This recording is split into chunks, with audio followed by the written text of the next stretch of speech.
कि वे चाहिए घूरी घूरी। अरे भौजी सुना हो, कावर लेला हो भौजी। आजी कैसे रुपये कावर जी? बस 10 रुपया भौजी, 10 रुपया। ए जी आप लोग क्या देख रहे हैं जी, आप लोग भी आइए, एक एक कावर उठाइए और बोल बम जाइए। बोलो हर हर महादेव।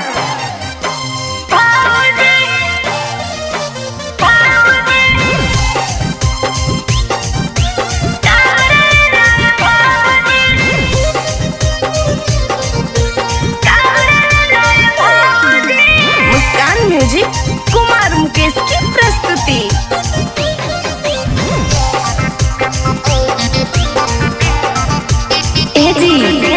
बोल बम जाए के पावर ले भौजी, बोल बम जाए के पावर ले भौजी।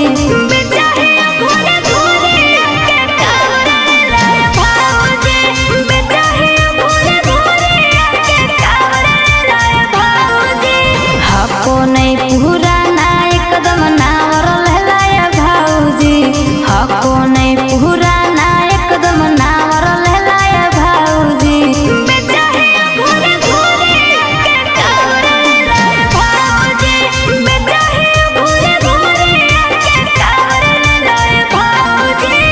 अरे ले ला ना ये भौजी।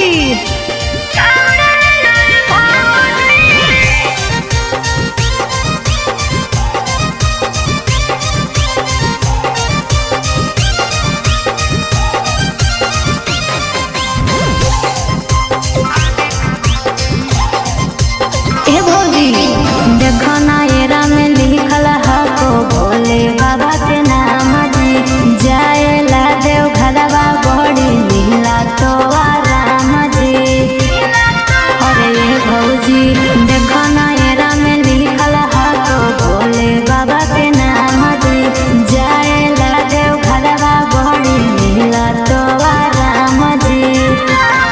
और जाए ला ये नर जीवाला टावर ले लाए भौजी, जाए ला ये नर जीवाला टावर ले लाए भौजी।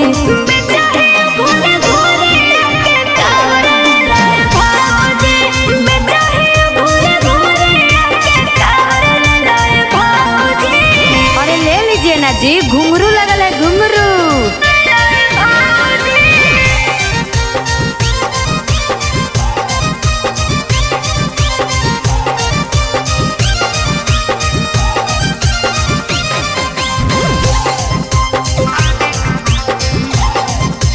ए भौजी बोला बमा बोलत जइहा हरियर रह तो मिया जरी। चली ह डगरिया तू कन्हावा पसा जरी। अरे ये भौजी बोला बमा बोलत जइहा हरियर रह तो मिया जरी। चली ह डगरिया तू कन्हावा पसा जरी। और भोला जी के बूटी ले ला दर्द हरे लाए भौजी, भोला जी के बूटी ले ला दर्द हरे लाए भौजी।